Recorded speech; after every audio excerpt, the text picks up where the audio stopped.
Hello everyone, ఇప్పుడు మన కరీంనగర్లో customised T-shirt printing and kurta printing అవైలబుల్లో ఉంది.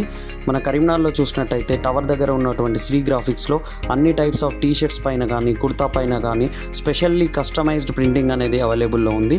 ఇక్కడ వీళ్ళు చాలా రీజనబుల్ ప్రైజెస్కి మనకు చాలా ఫాస్ట్గా సర్వీసెస్ అందిస్తున్నారు. ఇక్కడ వీళ్ళ ఓన్ ఫ్యాక్టరీలో మనకు కస్టమైజ్డ్ టీ-షర్ట్ ప్రింటింగ్ మరియు కుర్తా ప్రింటింగ్ అవైలబుల్లో ఉంటుంది. ఇక్కడ మనకు డిఫరెంట్ టైప్స్ ఆఫ్ టీ-షర్ట్స్ పైన డిఫరెంట్ కలర్స్తో ప్రింటింగ్ అనేది ఇక్కడ ఇవ్వడం వీళ్ళ యొక్క స్పెషాలిటీ. ఇక్కడ మనం చూసినట్టయితే స్పోర్ట్స్ టీ-షర్ట్ పై కానీ క్యాజువల్ వేర్ పై కానీ స్పెషల్లీ డిజైన్ టీ-షర్ట్ పై కానీ ఇక్కడ ప్రింటింగ్ ఇవ్వడం ఇక్కడ ఉన్నటువంటి స్పెషాలిటీ. టీ-షర్ట్ ప్రింటింగ్ కోసం మనం ఎక్కడికో సిటీకి వెళ్ళకుండా ఇక్కడే ప్రింటింగ్ ఇవ్వడం మనకున్నటువంటి ఆపర్చునిటీ. కాలేజ్లో ఫేర్వెల్ డే కానీ సిగ్నేచర్ డే కానీ కావాల్సినటువంటి ఫోటోతో ఉన్నటువంటి టీ-షర్ట్ ప్రింటింగ్స్ కూడా ఇక్కడ అవైలబుల్ ఉన్నాయి. త్వరలో రాబోతున్న వినాయక నిమజ్జనం సందర్భంగా మనము వేసుకునే కుర్తాలపైన మన యూత్ నేమ్ని స్పెషల్గా ప్రింట్ చేసి ఇవ్వడం ఇక్కడ ఉన్నటువంటి స్పెషాలిటీ.